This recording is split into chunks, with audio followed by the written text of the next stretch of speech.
Good morning, students. I am Seema Sharma in front of you with the topic format of the formal letter. In the last video, I explained you all things about the letter.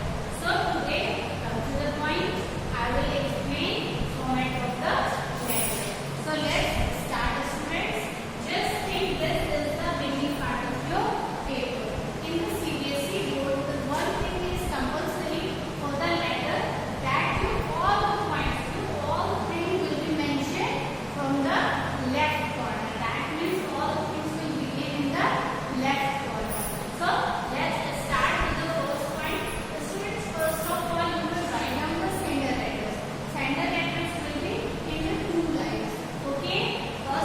In the first line, you will write down your local address, and in the second line, you will write down the city address. So if you know about the pin code, if you have remember, you can write down that also. So it will get you for 3 lines. Okay, students? Leave the space of 1 line. Okay? Because it will be good to see. In the next, you will write down the date. Any format you can mention, but this is the best format of the date. Like today is 9 or 10 or 11 August 2021. You can use this format of the date. Okay, student? In the third line, receiver address. Okay, students?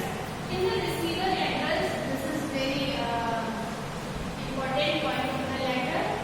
Receiver means the letter you will receive. So here the address will be of the receiver. It will be into 3 lines. In the first line, you will write down the designation. That means if you are writing a letter to the principal, to the editor, to the commissioner, so you will write down the principal, the police commissioner. That means the designation. In the first line of the receiver address, you will write down the designation name. And after that, you will write down the department. Like if you are writing a letter to the principal, then in the next line, you will write down the school name, from which school she or he belongs. In the next, just like if you are writing a letter to the editor, you will write down the newspaper name of the editor. So the department name. In the first line, designation name. In the second line, department name. And in the third line, city. That means of which city he belongs. So it will get 3 lines. Leave 1 line space. Then subject. This. Heading will not be mentioned. It will be write down directly. But this heading, subject heading will be mentioned here. And subject